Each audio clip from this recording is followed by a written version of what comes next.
आज आप लोग कथा श्रवण करने के लिए बैठे हो। आज कौन सा दिन है मालूम है आपको? कौन सा वार है? मंगलवार।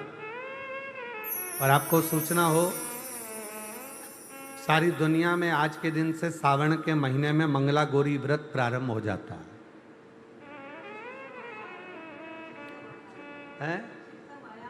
अच्छा अच्छा, तो मंगला गौरी व्रत आज से प्रारंभ हो जाता है और कई माताएं उस मंगला गौरी व्रत को करती हैं। मंगला गौरी व्रत का मतलब क्या है कि आज के दिन तुम संसार का मनुष्य जब अशोक सुंदरी वाले स्थान पर थोड़ा सा कुंकू चंदन लगाकर, हल्दी लगाकर एक बेलपत्री समर्पित करता है और हृदय से अपने मन में मंगल कार्यों का विचार करता है, मेरे बेटे का विवाह हो जाए, मेरी बेटी का विवाह हो जाए, मेरी बहू को संतान हो जाए, मेरे बेटी के यहाँ संतान हो जाए, मेरा कोई मकान बन जाए, मेरे घर में कोई मंगल सुकुन हो जाए, मेरे घर में मंगल आनंद हो जाए। जब आज के दिन वो मंगल गौरी व्रत के दिन आज के दिन जो विचार करता है, जो सोचता है, जो अशोक सुंदरी वाले स्थान पर कंकु चंदन हल्दी रखकर एक बेलपत्र समर्पित करता है और उसके मंगल कार्य आज से प्रारंभ होना चालू हो जाते हैं।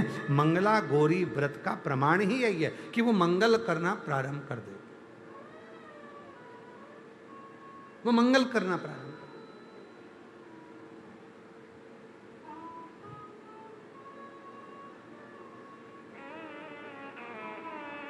और शिव तत्व कह रहा है, जितने श्रावण के महीने में जो उत्सव आते हैं, कई माताओं का तीज का व्रत आता है, छोटी तीज आती है, बड़ी तीज आती है, उत्सव आ जाता है, कहीं भादव के महीने में हरताली का उत्सव आ जाता है। ऐसे जो जितने त्यौहार हैं, आप जरा अंदाजा लगा कर देखना, भगवान नारायण विश्राम करे, अपना पूरा कार्यभार भगवान शिव जी को दे दिए।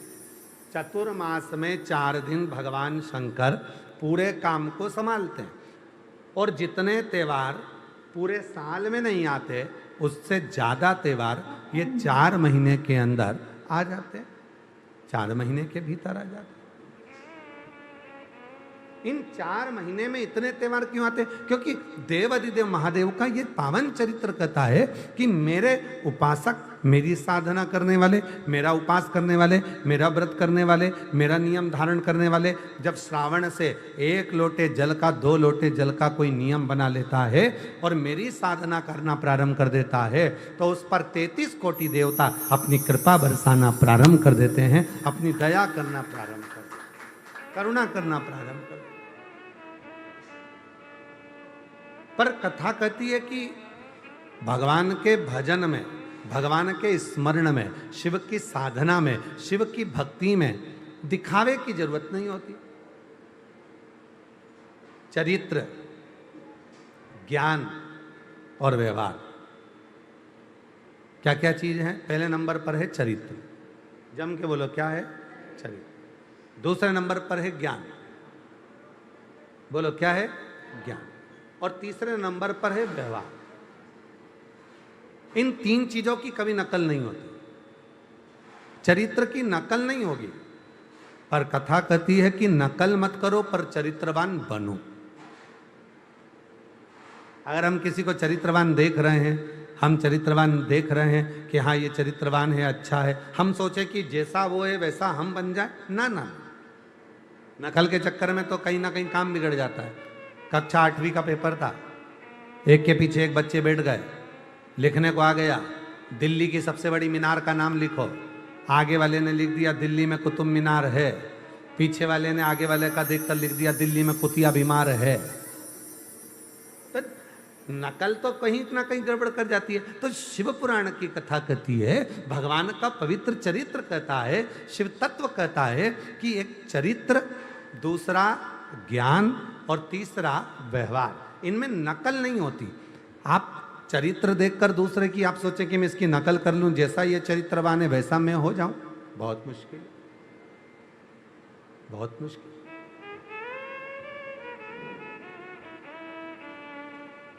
देखा देखी में तो काम ही बिगड़ता है ना। कभी अच्छा काम होता ही कहाँ है देखा देखी में? जो जितना काम हम देखा देखी में करेंगे वो सब बिगड़ जाएगा।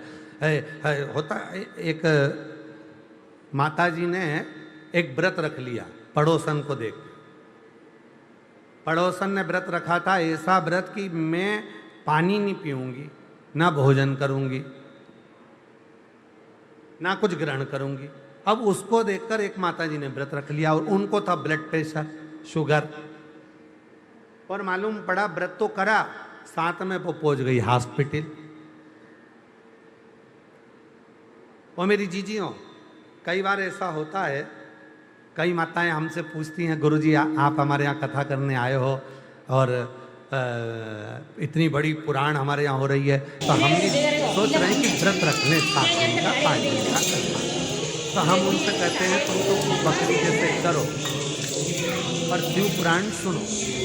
आप ये मत सोचो कि हम व्रत करना, ना ना ना, आप तो भगवान का भजन बड़ी अलमस्ती के साथ, बड़े आनंद के साथ। हम मालूम पड़ा हम आपको कथा सुनाने आए और आप पड़ गए बीमार, भूखे रह कर 7 दिन की कथा में 4 दिन पड़े रहे हॉस्पिटल में।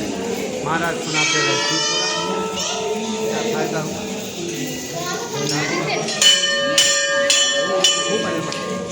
आनंद के साथ हम तो बाबा के भरोसे चलते हैं, हम तो बाबा के भरोसे चलते।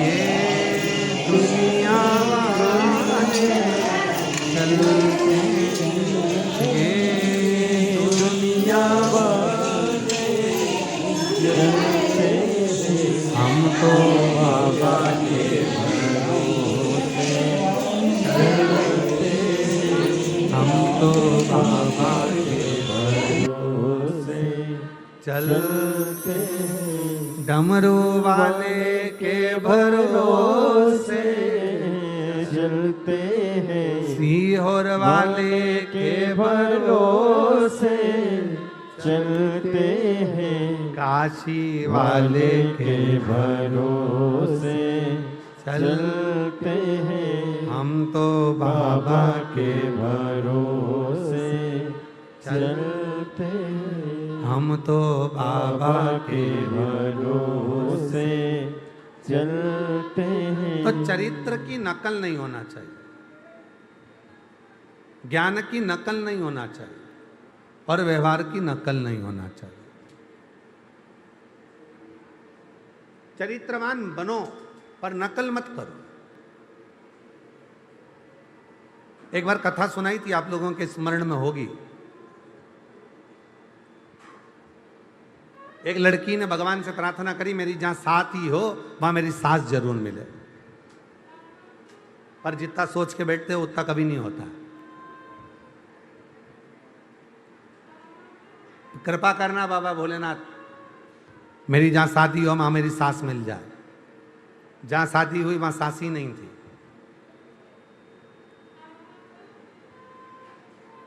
तुम जितना सोचते हो उससे 4 गुना आगे का भगवान सोच के रखता है। शिव जी का एक नाम है इच्छा पूर्ण महादेव। कई लोग उसको माहेश्वर भी कहते हैं, इच्छा पूर्ण माहेश्वर। कोई उसको कहता है इच्छा पूर्ण महादेव। कई लोग उसको मन कामेश्वर भी कहते हैं, जो मन की बात को जान जाए, मन के भाव को जान जाए, मन के विचारों को जान जाए। जो हमारे मन के विचारों को, हमारे भीतर के विचारों को, जो हमारे भीतर के चित्त को जानकर हमारे मन की अभिलाषा को जो पूर्ण कर दे। और जितने लोग कथा श्रवण कर रहे हैं, चाहे वो आस्था पर सुन रहे हो, फिर सोशल मीडिया पे सुन रहे हो, चाहे यहाँ सुन रहे हो, आप विचार करना, कभी कभी आपके साथ में ऐसा होता है, आप मंदिर गए, जल चढ़ाया, जो मन में सोच कर गए थे, आते आते वो काम पूरा हो गया, या किसी ने, तुमने सोचा था कि मैं ऐसा कर लूँगी और आते आते सूचना मिली कि मम्मी वो आई थी, बहू ने कह दिया मम्मा वो आई थी और वो ऐसा कर कर चली गई, रिश्तेदार आए थे वो ऐसा बोलकर चले। जो सोच रहे थे वो पूर्ण हो। मन की कामना को शिव पूर्ण कर देते हैं, इसलिए उसका नाम मन कामेश्वर महादेव, इच्छा पूर्ण महादेव।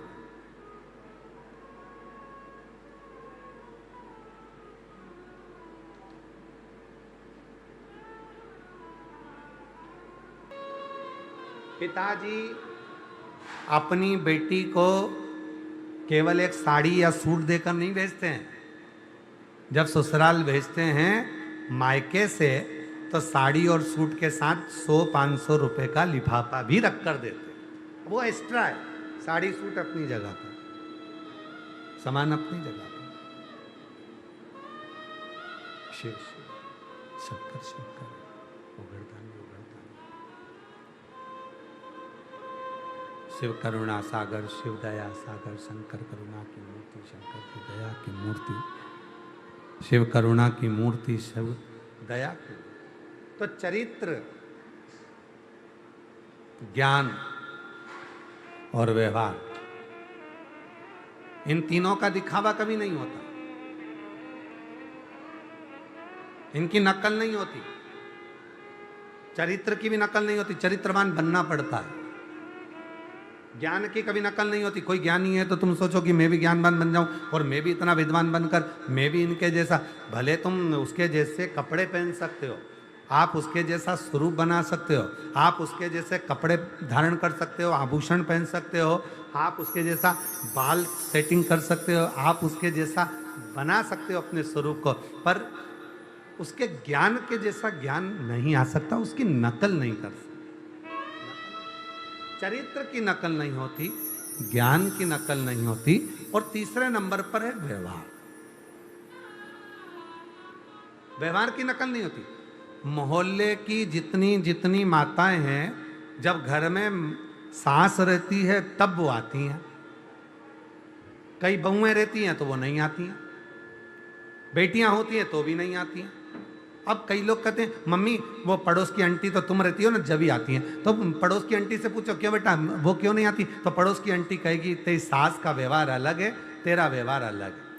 हम आते हैं और तुमको लगता है कि अलग भाव से, अलग विचार से। व्यवहार है। व्यवहार की कभी भी नकल नहीं हो सकती। व्यवहार कभी नकल के लिए नहीं है, व्यवहार अपने स्वभाव को सुधारने के लिए। चरित्रवान बनो, ज्ञानवान बनो, व्यवहारवान बनो, पर नकल कभी ना करो। उसकी नकल नहीं हो सकती, उसको नकल ना करो। और शिव पुराण वही कह रही है। भगवान शंकर का चरित्र करा है, शिव महापुराण की कथा वर्णन कर रही है। मां जगतजननी जगदम्बा अंबा पार्वती जी,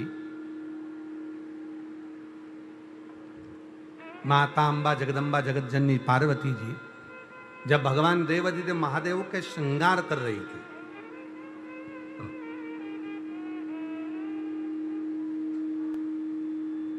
सुंदर भगवान का पार्थिव शिवलिंग बनाकर उसका श्रृंगार कर रही थी। अब जरा विचार करना, पार्थिव मिट्टी का शिवलिंग बनाकर, पार्थिव शिवलिंग बनाकर, मिट्टी का शिवलिंग बनाकर उसकी पूजन का भाव। शिव महापुराण की कथा यहां तक कहती है, आप किसी तीर्थ में गए और तीर्थ में पहुंचे और आपके पास में भगवान शंकर का शिवलिंग नहीं है। हमने कई जगह पर देखा है, कई माताएं लड्डू गोपाल को साथ में लेकर जाती हैं। आप लोगों ने भी देखा होगा, डलिया में भगवान श्री लड्डू गोपाल रखे रहते हैं और वो लड्डू गोपाल को साथ लेकर गए, लड्डू गोपाल को साथ ले जाते। शिव महापुराण क्या कहती है? शिव महापुराण की कथा कहती है, आपके घर में शंकर भगवान का शिवलिंग है, पर आपको अपने घर के शिवलिंग को डलिया में रखकर, टोकरी में रखकर कहीं पर लेकर नहीं जाना है। अपने घर के शिवलिंग को अपने घर में रखकर आप चले जाओ। भले 2 महीने के लिए गए, 15 दिन के लिए गए, 8 दिन के लिए गए, 10 दिन के लिए गए, 25 दिन के लिए गए, 6 महीने के लिए गए, आप तो अपने घर के शिवलिंग पे एक चावल का दाना चढ़ा दो, एक बेलपत्र चढ़ा दो और बाबा को वहां पर रखकर चले जाओ। क्यों? क्योंकि आप घर में नहीं हो तो कम से कम आपका पिता देवादिदेव महादेव तो घर में है और वो आपके घर की रक्षा कर रहा है, वो आपके घर में विराजमान है, वो आपके घर की रक्षा में लगा हुआ है। आप उनको छोड़। अब कई लोगों ने विचार क्या कर लिया कि लड्डू गोपाल जी को साथ में लिया, डलिया में लिया और सब दूर लेकर, जहाँ अब कई लोग लड्डू गोपाल जी के साथ में कहीं पर झूठे हाथ भी लड्डू गोपाल जी को लग रहे हैं, कहीं लड्डू गोपाल जी को स्नान कर रहे हो तो तुमने कहीं रख दिया, कहीं वॉशरूम के लिए गए हो तो कहीं जमीन पे रख दिया, कहीं लड्डू गोपाल जी को सोच कर्म के लिए गए हो तो रख दिया। अब वो लड्डू गोपाल के भाव को तो समझो। शिव पुराण क्या कहती है कि भगवान को हाथ में लेकर नहीं चलना है, भगवान को दिल में लेकर चलना है, भगवान को हृदय में लेकर चलना है।